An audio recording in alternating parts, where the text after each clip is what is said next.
लगातार 4 दिनों तक हुई भारी बारिश ने अगस्त महीने में बारिश का रिकॉर्ड तोड़ दिया है। हालात यह है कि बीते 8 दिनों में ही अगस्त महीने के बारिश का कोटा फुल हो चुका है। अगस्त में बारिश का औसत रिकॉर्ड 226.8 mm का रहा है, लेकिन इस साल 8 अगस्त तक ही 230.1 mm बारिश हो चुकी है। तो लगातार पिछले 3 दिन से जो बारिश का सिलसिला है उसने 15 साल का रिकॉर्ड पहले 7 दिन में ही तोड़ दिया है। आमतौर पर दिल्ली में जो बारिश होती है अगस्त के महीने में वो 226.8 मिलीमीटर होती है, लेकिन इस बार 230.1 मिलीमीटर हुई और पिछले 30 घंटे में जो बारिश हुई थी वो लगभग 127 मिलीमीटर दर्ज की गई थी, जिसके चलते दिल्ली एनसीआर के कई इलाकों में वाटर लॉगिंग हुई थी और उसी के चलते ट्रैफिक की रफ्तार थम गई थी। लगातार अलग अलग जगह पर ट्रैफिक जाम देखे गए थे, लोग घरों से बाहर नहीं निकल पा रहे थे। हालांकि कल बारिश हुई है लेकिन कम मात्रा में हुई, जिसके चलते थोड़ी राहत लोगों को मिली है। लेकिन जिस तरीके की बारिश शुक्रवार को देखी गई थी, कई इलाकों में ड्रेनेज सिस्टम फेलियर की वजह से पानी भर गया था और वो पानी कई घंटे तक वहां पर जमा रहा। लोगों के वाहन फंस गए, कोई लोग घुटनों तक पानी में चलने को मजबूर रहे। दफ्तर जाने का वक्त था तो लोग पानी में फंसे रहे और जिसके चलते कई जगह पर ऐसी स्थिति पैदा हुई। लोगों ने प्रशासन पर सवाल उठाए कि आखिर मानसून से पहले ड्रेनेज सिस्टम को सही क्यों नहीं किया गया। और सबसे अहम बात यह है कि अगस्त महीने का जो कोटा है वो अगस्त के शुरुआत के 8 दिनों में ही पूरा हो चुका है। दिल्ली और इसके आसपास लगातार 4 दिनों तक हुई भारी बारिश और पहाड़ी राज्यों में बारिश का असर अब यमुना के वाटर लेवल पर भी दिखने लगा। ऊपरी इलाकों से पानी छोड़े जाने के बाद कालिंदी कुंज ओखला बैराज पर यमुना का जलस्तर लगभग 203.48 मीटर तक पहुंच गया है। हालांकि अभी भी डेंजर लेवल के निशान से नीचे है, जिससे राहत बनी हुई है, लेकिन प्रशासन अलर्ट मोड पर है। आज सुबह 8 बजे यमुना का जलस्तर 203.48 मीटर रिकॉर्ड किया गया, जो कि कल के मुकाबले कुछ कम हुआ है। शनिवार शाम 6 से 7 बजे के बीच यमुना का जो जलस्तर है वो 204.09 मीटर तक पहुंच गया था, यानी खतरे के निशान के काफी करीब पहुंच रहा है यमुना का लेवल। पहाड़ी इलाकों में जो लगातार बारिश हो रही है और जो ऊपरी हिस्सों से पानी छोड़ा जा रहा है, उसका असर भी अब दिल्ली में यमुना के जलस्तर पर दिखाई दे रहा है। अभी डेंजर लेवल से नीचे है, खतरे के निशान से नीचे बह रही है यमुना नदी, लेकिन काफ़ी करीब आ चुका है यमुना का लेवल जो है वो खतरे के निशान के। और लोहे का पुल और इसके अलावा यमुना बैराज जो ओखला बैराज है वहाँ पर इस वक्त अच्छा खासा पानी दिखाई दे रहा है। आमतौर पर जब हथनीकुंड बैराज से पानी छोड़ा जाता है जो दिल्ली की तरफ आता है, जो 2 से 3 दिन में जब पहुंचता है तब कुछ इस तरीके की स्थिति पैदा हो जाती है। पहाड़ी राज्यों में जब बारिश होती है तब उसका असर दिल्ली में यमुना नदी में देखने को मिलता है, जहां वाटर लेवल आमतौर पर कम रहता है, लेकिन मानसून के दिनों में ये वाटर लेवल 203.48 मीटर तक फिलहाल पहुंच गया है। कल 204 से भी ऊपर था ये वाटर लेवल, और अगर 206 तक पहुंचता है तो कहीं ना कहीं दिल्ली में बाढ़ का खतरा पैदा हो सकता है, जो 2 से 3 साल पहले देखा भी गया था। लेकिन फिलहाल राहत है कि यमुना का वाटर लेवल 203.48 मीटर ही है। हालांकि अभी भी यमुना डेंजर के लेवल के निशान के नीचे है। प्रशासन लगातार अलर्ट मोड पर है, लगातार वाटर लेवल को मेजर किया जा रहा है। अगर किसी भी तरीके से खतरे की स्थिति पैदा होती है तो सबसे पहले निचले इलाकों को खाली किया जाएगा। हालांकि बाढ़ क्षेत्र में जो पहले से ही घर हैं उनको पहले ही नोटिस दिया जा चुका है, उनके घरों को पहले ही खाली कराया जा चुका है, और अगर पानी ऊपरी इलाकों तक भी पहुंचता है तो प्रशासन पूरी तरह तैयारी कर रहा है। अनामिका गौड़ ने एक ग्राउंड रिपोर्ट भेजी है, आपको दिखाते हैं। राजधानी दिल्ली में एक बार फिर से बाढ़ का खतरा मंडरा रहा है। यमुना नदी उफान पे है। इस समय हम दिल्ली के आईटीओ घाट से तस्वीरें दिखा रहे हैं। यमुना नदी का पानी बढ़ा हुआ है। दरअसल मौसम विभाग के अनुसार अगस्त के महीने में 15 साल का बारिश का रिकॉर्ड टूटा है। सिर्फ पहले ही हफ्ते में 127 मिलीमीटर से ज्यादा पानी बरस चुका है, जिससे दिल्ली के अलग अलग इलाकों में जल जमाव, जल भराव की स्थिति पैदा हो गई। दरअसल अगस्त के शुरुआती दिनों में ही सफदरजंग में 230 मिलीमीटर से अधिक बारिश दर्ज की गई है, जो कि पूरे महीने के औसत को अभी तक पार कर चुकी है। यमुना का जलस्तर भी लगातार बढ़ रहा है। दरअसल कल यमुना का जलस्तर खतरे के निशान के पास पहुंच गया था। 204.0 9 मीटर तक ये जलस्तर दर्ज किया गया। लेकिन अभी सुबह की अगर हम बात करें तो यमुना का जलस्तर 203.4 मीटर है, यानी खतरे के निशान से फिलहाल यमुना नदी 2 मीटर नीचे बह रही है। लेकिन अगर पहाड़ों में लगातार बारिश होती रही और राजधानी दिल्ली में भी इसी तरीके से बादल बरसते रहे, जिसकी चेतावनी अभी तक मौसम विभाग दे चुका है, आज भी मौसम विभाग ने राजधानी दिल्ली के लिए अलर्ट जारी किया है, तो राजधानी दिल्ली में एक बार फिर से बाढ़ जैसे हालात बन सकते हैं। दिल्ली एनसीआर में लगातार 3 दिनों से रुक रुक कर बारिश हो रही है और इसने लोगों की मुश्किलों को बढ़ा दिया है। आज भी दिल्ली में बारिश का अलर्ट है। दिल्ली, नोएडा और गुरुग्राम से लेकर फरीदाबाद तक कई इलाकों में सड़कों पर 1 से 2 फीट तक पानी भर गया है। जलभराव की वजह से जगह जगह लंबा ट्रैफिक जाम देखा गया। कई गाड़ियां पानी में फंसकर बंद हो गईं। दिल्ली के ओखला मोड़, कालिंदी कुंज समेत कई इलाकों में अब भी जल भराव जैसे हालात हैं। इस बीच आईएमडी ने दिल्ली के लिए 2 दिनों का ऑरेंज अलर्ट जारी किया है। और इसी बीच यमुना का बढ़ता वाटर लेवल दिल्ली के लिए एक नई टेंशन लेकर आ रहा है। तो दिल्ली के लिए अगले 2 दिनों के लिए जो ऑरेंज अलर्ट जारी किया गया है, इसमें दिल्ली में रुक रुक कर बारिश हो सकती है। लेकिन जिस तरीके की बारिश दिल्ली में पिछले 2 दिनों में देखी गई थी, उसके बाद से हालात अभी भी सामान्य नहीं हुए।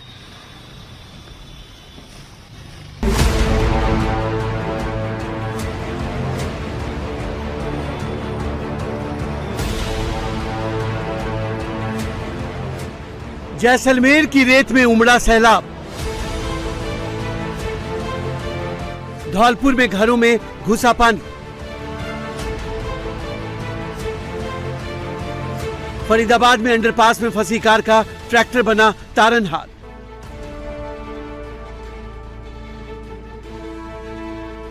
भारी बारिश और जल जमाव से जूझती दिल्ली। मॉनसून पूरी तरह से देश भर में सक्रिय है। इसके चलते उत्तर से दक्षिण और पूर्व से पश्चिम तक भारी बरसात हो रही है। दिल्ली एनसीआर में पिछले 2 दिनों के मुकाबले कल बारिश की रफ्तार थोड़ी धीमी रही, लेकिन बारिश का दौर आज फिर तेज होने का अनुमान है। दिल्ली, यूपी, बिहार समेत 15 राज्यों में आज बारिश का अलर्ट जारी किया गया है। आईएमडी के मुताबिक आज दिल्ली एनसीआर, पूर्वी राजस्थान, मध्य प्रदेश और छत्तीसगढ़ में कुछ स्थानों पर भारी से बहुत भारी बारिश की संभावना है। वहीं मैदानी इलाकों के साथ ही पहाड़ी राज्य उत्तराखंड, हिमाचल प्रदेश और जम्मू कश्मीर में अगले 6 से 7 दिनों तक बारिश की संभावना जताई गई है। दिल्ली में शुक्रवार के मुकाबले शनिवार को थोड़ी बारिश हुई, लेकिन शुक्रवार की बारिश का असर दिल्ली में अभी दिख रहा है। कई जगहों पर अभी जलभराव की स्थिति बनी हुई है। तो रुक रुक कर हो रही बारिश से दिल्ली वालों को शनिवार को भी ट्रैफिक जाम का सामना करना पड़ा। सबसे पहले हिमालयन रीजन, जम्मू कश्मीर, हिमाचल, उत्तराखंड, वहाँ आने वाले 6 से 7 दिन हैवी रेनफॉल एक्टिविटी, 7 सेंटीमीटर से ज़्यादा रेनफॉल कंटिन्यू रहेगा। 2 दिन के बाद वहाँ इसका इंटेंसिटी बढ़ भी सकता है। हमारा अनुमान है 12 सेंटीमीटर से ज़्यादा रेनफॉल भी हो सकता है। और अगर आप एनसीआर दिल्ली की बात करें तो पिछले कुछ दिनों से लगातार रेनफॉल हो रही है। आज भी रेनफॉल होने का अनुमान है, लेकिन इसका इंटेंसिटी कल से कम रहेगा। आज के लिए हमारा एनसीआर दिल्ली के लिए येलो अलर्ट है और जिसके लिए हमारा लाइट मॉडरेट रेनफॉल होने का अनुमान है। कल और परसों के लिए, इसके बाद सब्सिक्वेंट डेज में मानसून के कारण हल्का फुल्का रेनफॉल एक्टिविटी रहने का अनुमान है। हम वेरी लाइट रेनफॉल अनुमान लगा रहे हैं। दिल्ली और इसके आसपास लगातार 4 दिनों तक हुई भारी बारिश और पहाड़ी राज्यों में बारिश का असर अब यमुना के वाटर लेवल पर दिखने लगा है। ऊपरी इलाकों में पानी छोड़े जाने के बाद कालिंदी कुंज, ओखला बैराज पर यमुना का जलस्तर लगभग 202 मीटर तक पहुंच गया, जिसको लेकर प्रशासन अलर्ट हो गया है। दिल्ली में लगातार 4 दिनों से बारिश का दौर जारी है, जिससे लोगों को जल जमाव के साथ ही ट्रैफिक जाम की समस्या से भी जूझना पड़ रहा है। दिल्ली के ओखला में अब भी जल जमाव देखा जा रहा है, तो शनिवार शाम मथुरा रोड पर एक बार फिर भारी जाम देखा गया। दिल्ली एनसीआर में रुक रुक कर हो रही बारिश की वजह से मौसम तो जरूर बदल गया है, लेकिन ये बदले हुए मौसम के साथ सड़क पर घर से निकलने वाले लोगों की मुसीबत भी बढ़ गई है। इस वक्त मैं मथुरा रोड पर हूँ। निजामुद्दीन की तरफ जाने वाली ये सड़क है, जहां पर आप देख सकते हैं कि कितना लंबा जाम लगा हुआ है। दिल्ली के कई अन्य इलाकों से भी इस तरह की तस्वीर सामने आ रही है, जहां पर सड़क के किनारे पानी भर जाने की वजह से ट्रैफिक जाम की समस्या लोगों को झेलनी पड़ रही है। ये सामने की तस्वीर में दिखा दूं, जो कि निजामुद्दीन की तरफ ये सड़क जा रही है और निजामुद्दीन की तरफ मथुरा रोड पे जाने वाले लोग ट्रैफिक जाम में काफी देर से फंसे हुए हैं। चूंकि आगे हल्का सा पानी का जमाव हो गया है बारिश की वजह से, जिस कारण ये लंबा जाम लगा हुआ है और लंबा जाम होने के कारण 1 घंटे से लोग यहाँ पर ट्रैफिक जाम में फंसे हुए हैं। रेंग कर गाड़ियां चल रही है, जिसकी वजह से तमाम तरह के लोगों को परेशानियों का सामना भी करना पड़ रहा है। दिल्ली से सटे गुरुग्राम में 3 दिनों तक हुई बारिश राहत के साथ आफत लेकर आई है। लोगों को गर्मी से राहत तो मिली, लेकिन सड़कों में भरा पानी अब उनके लिए परेशानी खड़ी कर रहा है। सोहना रोड पर वाटर लॉगिंग के बीच गाड़ियों की सुस्त रफ्तार बता रही है कि ट्रैफिक को सामान्य करने के लिए पानी निकालना कितना जरूरी है।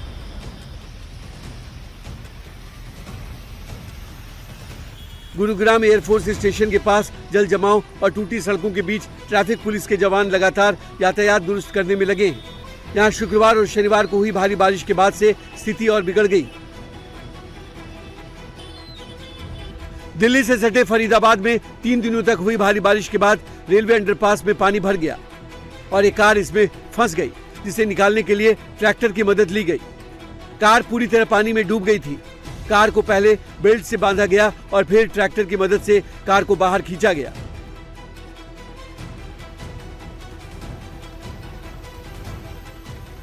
भारी बारिश के कारण उत्तराखंड, हिमाचल प्रदेश और जम्मू कश्मीर में लैंडस्लाइड, रोड ब्लॉक और नदियों के वाटर लेवल बढ़ने का सिलसिला जारी है। रुद्रप्रयाग में भारी बारिश के कारण अलकनंदा और मंदाकिनी नदियों में जलस्तर में लगातार इजाफा हो रहा है, जिसको लेकर आपदा प्रबंधन विभाग, लोकल पुलिस और नगर प्रशासन हाई अलर्ट पर है। गंगा की उफनती धार में कांवड़ियों के रेस्क्यू का ये वीडियो हरिद्वार का है, जहां अलग अलग घाटों पर जल लेने पहुंचे कांवड़ियों के पानी में फिसलने के बाद एसडीआरएफ ने रेस्क्यू ऑपरेशन चलाया और अलग अलग घाटों से 18 कांवड़ियों का रेस्क्यू किया। पहाड़ों पर हो रही भारी बारिश के कारण मैदानी इलाकों की नदियां भी अब उफान मारने लगी हैं। आज यूपी के 11 जिलों में बारिश का अलर्ट है। इधर सीतापुर में शारदा और घाघरा नदी का जलस्तर बढ़ने से जमीन के कटाव का खतरा मंडराने लगा है। जिले के डीएम ने प्रशासनिक अमले के साथ बाढ़ प्रभावित इलाकों का दौरा किया और रिलीफ का जायजा लिया। मध्य प्रदेश के 20 से ज्यादा जिलों में 24 घंटे के दौरान जोरदार बारिश हुई। छतरपुर में तो शनिवार देर शाम तक भारी बारिश का दौर जारी रहा।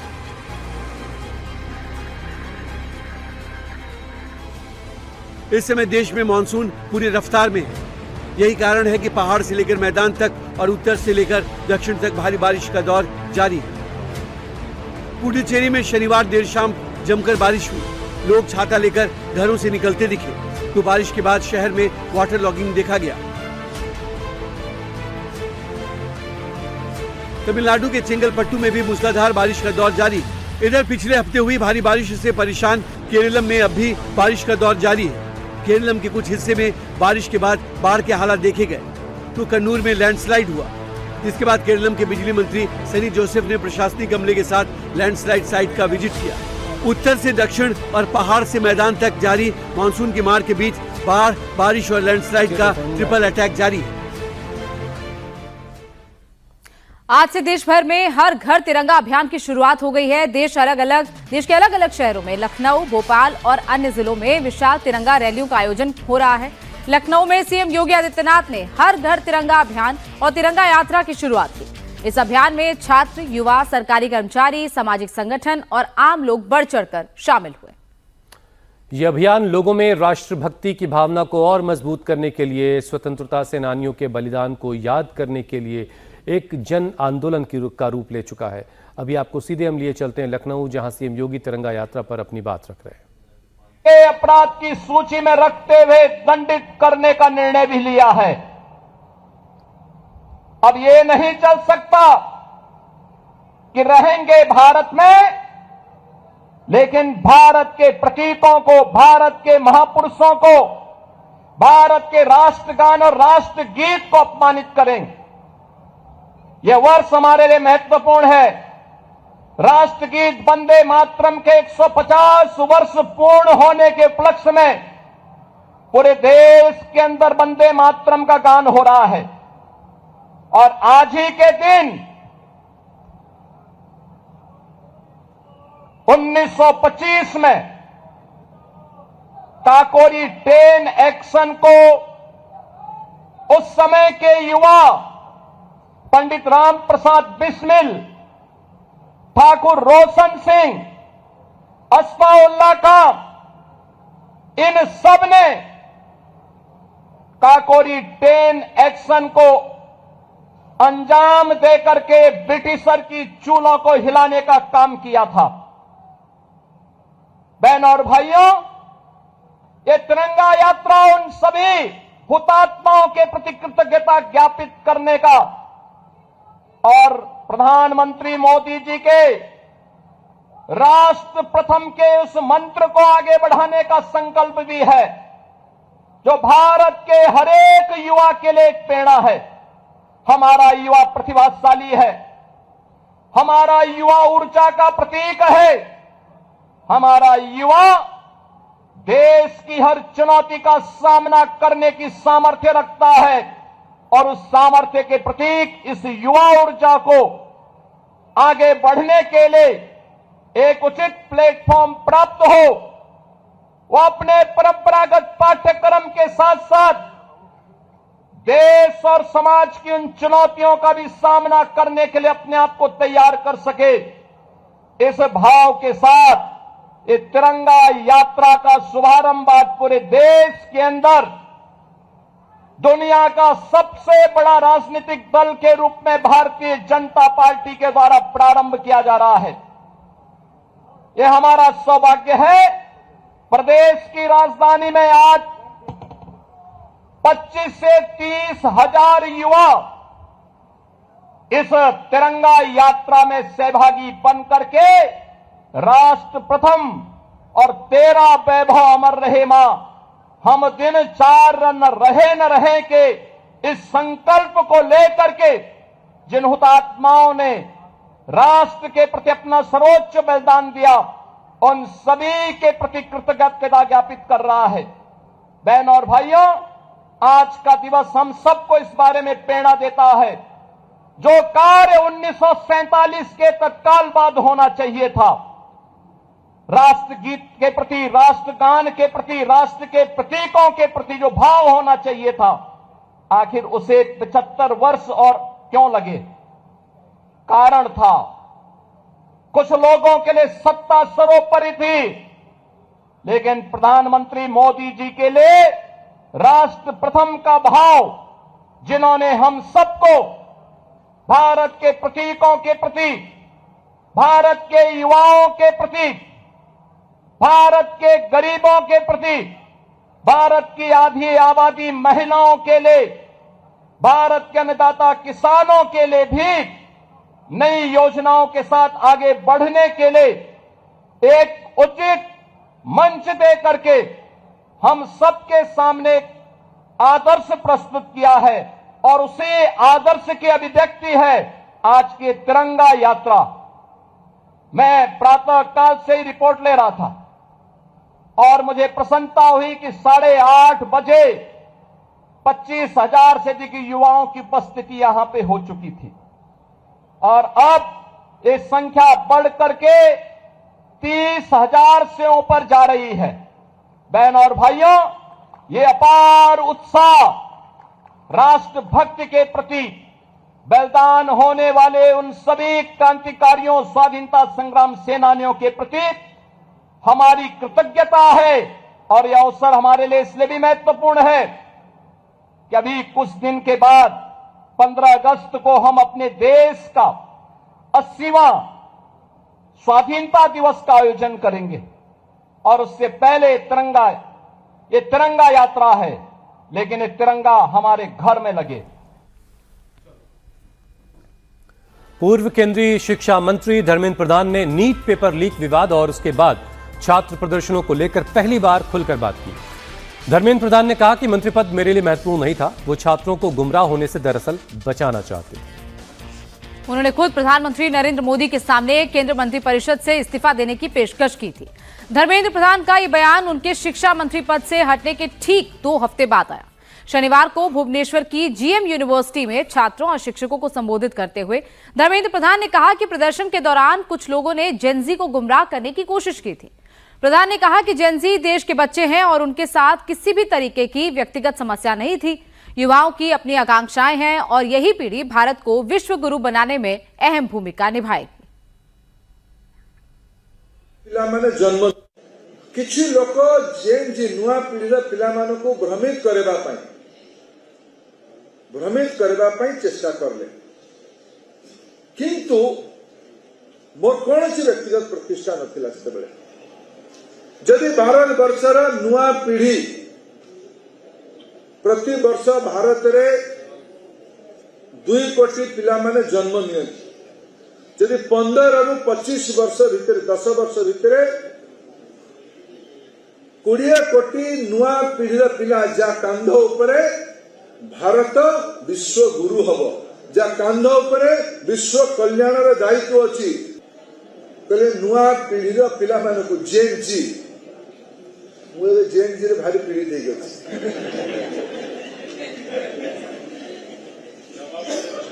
मते लागिला जे मु अभिभावक भावे नुआ पीढ़ीर पिला मानकु बुझिबा दरकार। मझिरे मझिरे झारखंड में भर्ती परीक्षाओं में गड़बड़ी और पेपर लीक के खिलाफ चल रहे छात्रों के आंदोलन का आज 16वां दिन है। आज आंदोलनकारी छात्रों और सरकार के बीच फिर बातचीत होगी। सरकार और छात्रों के बीच 2 राउंड की बैठक के बाद भी समाधान नहीं निकल पाया है। दूसरी तरफ छात्रों के मोर्चे पर मोर्चे बनते जा रहे हैं और सरकार अब सभी मोर्चों से बात करने में लगी है। आंदोलन कर रहे छात्रों ने चेतावनी दी कि जब तक उनकी बातें नहीं मानी जाती आंदोलन जारी रहेगा। इस बीच सीजेपी ने प्रदर्शन कर रहे छात्रों को अपना समर्थन दे दिया है। कॉकरोच जनता पार्टी का एक डेलीगेशन शनिवार को छात्रों के बीच पहुंचा। सीजेपी डेलीगेशन ने कहा कि जहां कहीं भी छात्रों के हक और अधिकार छीने जाएंगे वहां वो उनके साथ खड़े होंगे। छात्र 10 अगस्त को विधानसभा घेराव का ऐलान कर चुके हैं। ऐसे में अगले 24 घंटे बहुत अहम होंगे। अब सबकी नजर 10 अगस्त यानी सोमवार को के दिन पर है, जब प्रदर्शनकारी छात्र विधानसभा का घेराव करेंगे या उससे पहले सरकार छात्रों की मांगें मानकर प्रदर्शन खत्म करवा पाती है। ये सवाल पूरे झारखंड में गूंज रहा है।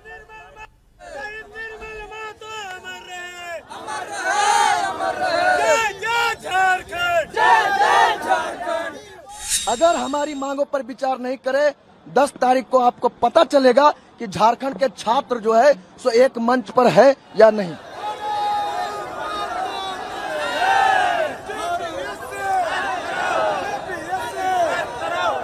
झारखंड के संपूर्ण छात्र एक मंच पर है और अपनी आवाज को बुलंद कर रहे हैं। सरकार जितना जल्दी हो हमारी जायज मांगों को माने।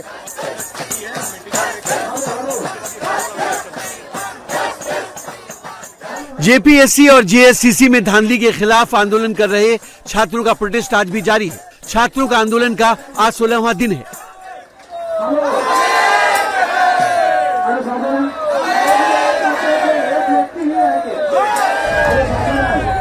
छात्र रांची के जयपाल सिंह मुंडा स्टेडियम में भारी बारिश के बीच अपनी मांगों को लेकर डटे हुए हैं। छात्रों ने सरकार को चेतावनी दी है कि अगर 10 अगस्त तक उनकी मांगों पर सरकार लिखित आश्वासन नहीं देती है तो फिर 10 अगस्त को विधानसभा मार्च होगा। छात्र आपको सत्ता पर बैठाया है, ये याद रखें। और ये आंदोलन को आप जो तुच्छ समझ रहे हैं ना, ये तुच्छ नहीं है। आपको अगर हमारी मांगों पर विचार नहीं करे, 10 तारीख को आपको पता चलेगा कि झारखंड के छात्र जो है सो एक मंच पर है या नहीं। झारखंड के संपूर्ण छात्र एक मंच पर है और अपनी आवाज को बुलंद कर रहे हैं। सरकार जितना जल्दी हो हमारी जायज मांगों को माने, वरना 10 तारीख को जो हम लोग ऐलान किए हैं विधानसभा मार्च और घेराव का, झारखंड के 50,000 छात्र आएंगे और वो आंदोलन निर्णायक आंदोलन होगा। ये हम सरकार से कहना चाह रहे हैं।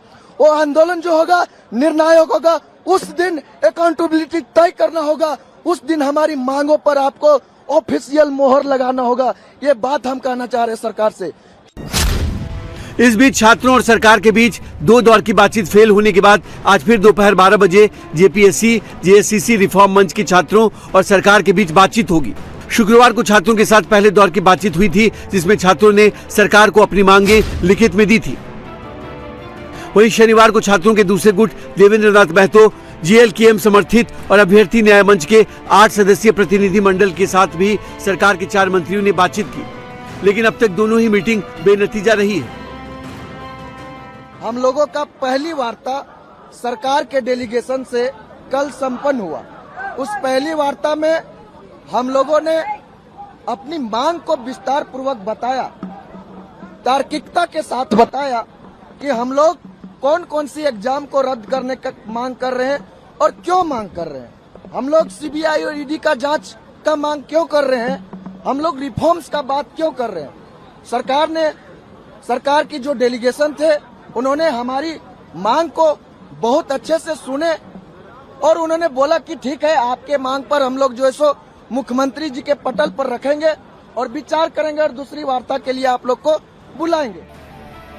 सरकार और छात्रों के बीच आज होने वाली मीटिंग से पहले शनिवार रात छात्रों से वार्ता कर रहे मंत्रियों के डेलीगेशन ने सीएम हेमंत सोरेन से मुलाकात की। सूत्रों की माने तो इस दौरान मंत्रियों ने सीएम सोरेन को छात्रों की मांगों की जानकारी दी है।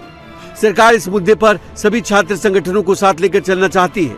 इस पर आंदोलन कर रहे छात्रों का कहना है कि सरकार छात्रों को बांटने की कोशिश कर रही है। कांग्रेस नेता राहुल गांधी ने शनिवार को प्रयागराज में छात्रों की गूंज कार्यक्रम किया। राहुल गांधी ने 47 मिनट तक छात्रों से बातचीत की। इस दौरान राहुल गांधी ने कहा कि सिस्टम ने युवाओं को चक्रव्यूह में फंसा दिया है। राहुल ने आरोप लगाया कि परिवारों से लाखों करोड़ रुपए लिए जा रहे हैं और बदले में बीए एमए की डिग्री मिलती है, लेकिन यह सर्टिफिकेट रोजगार की गारंटी नहीं देता। आज 1000 में से सिर्फ 12 युवाओं को परमानेंट नौकरी मिल रही है। को कहा जाता है कि हाँ, आपको एजुकेशन सर्टिफिकेट मिल गया, बीए मिल गया, एमए मिल गया, एमएससी मिल गया, मगर इस सर्टिफिकेट का कोई मतलब नहीं है आज हिंदुस्तान में, क्योंकि यह सर्टिफिकेट आपको रोजगार नहीं दे सकता है। चाहे आप कुछ भी करें, यह सर्टिफिकेट हिंदुस्तान में आपको रोजगार नहीं देता है। आंकड़ा मैं आपको देता हूं, 1000 युवाओं में से सिर्फ 12 युवाओं को परमानेंट नौकरी मिलती है।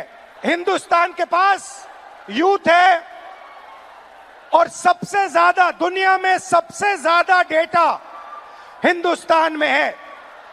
1 गीगाबाइट डेटा प्रति भारतीय प्रतिदिन इस्तेमाल करता है और प्रगति होगी, फ्यूचर होगा तो डेटा और आपके पोटेंशियल पे होगा। युवा plus data is equal to 21st century economy.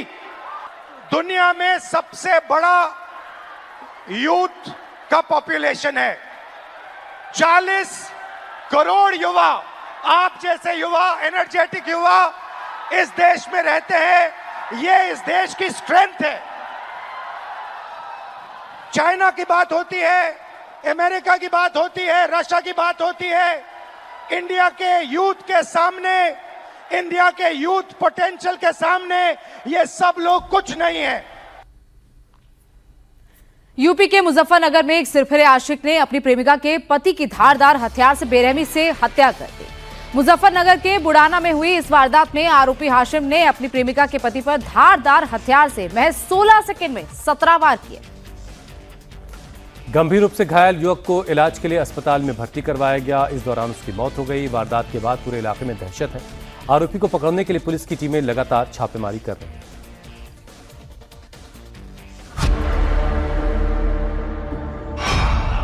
गली में खड़े सिरफिरे के हाथ में तेज धारदार हथियार है।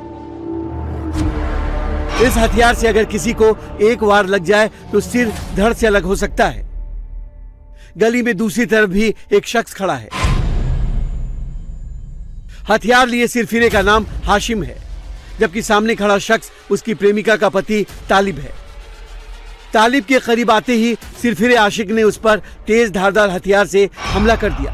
पहले वार के बाद तालिब ने संभलने की कोशिश की, तभी हाशिम ने फिर हमला करने की कोशिश की तो दोनों के बीच गुत्थम गुत्थी होने लगी। सीसीटीवी फुटेज में आप साफ साफ देख सकते हैं कि सिरफिरा आशिक अपनी प्रेमिका के पति पर हावी होने की लगातार कोशिश कर रहा था।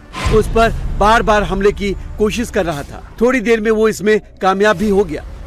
सिरफिरे ने पहले तालिब को नीचे नाली में गिरा दिया और फिर उस पर ताबड़तोड़ हथियार से हमले करने लगा। इस सिरफिरे ने महज 16 सेकंड में तालिब पर 17 बार तेज धारदार हथियार से वार कर दिया। सिरफिरे के हमले में बुरी तरह घायल प्रेमिका के पति अस्पताल पहुंचाया गया, लेकिन इलाज के दौरान उसकी मौत हो गई। कस्बा बुढ़ाना के मोहल्ला नई बस्ती में एक व्यक्ति ने दूसरे व्यक्ति के सिर पर घड़ा से जानलेवा हमला किया। इस सूचना पर तुरंत पुलिस मौके पर पहुंची तो मालूम हुआ कि तालिब नाम का व्यक्ति जो मेरठ का रहने वाला है, अपने परिवार के साथ नई बस्ती बुढ़ाना में किराए पर रहता है और नई बस्ती का ही व्यक्ति जो हाशिम है उसने उस तालिब पर जानलेवा हमला खड़ासा से सिर पर किया। उसको तुरंत CSC बुढ़ाना भेजा गया था। वहाँ से सीरियस हालत को देखते हुए उसको तत्काल मेडिकल कॉलेज मेरठ रेफर किया गया। वहाँ पर मेडिकल कॉलेज में इलाज के दौरान उसकी मृत्यु हो गई। सिरफिरे प्रेमी के अटैक के बाद अस्पताल में घायल पड़े तालिब और उसकी बीवी मीना का एक वीडियो भी सामने आया है। इस वीडियो में अपने आखिरी वक्त में तालिब अपनी वाइफ का हाथ पकड़े हुए दिख रहा है। दोनों एक दूसरे को पकड़कर रखना चाहते हैं, लेकिन थोड़ी देर में ही तालिब अपनी पत्नी का हाथ सदा के लिए छोड़ देता है। यूपी के मुजफ्फरनगर के बुढ़ाना में हुए इस खौफनाक वारदात के बाद इलाके में दहशत का माहौल है। पुलिस ने आरोपी को गिरफ्तार करने के लिए 2 टीमों का गठन किया है।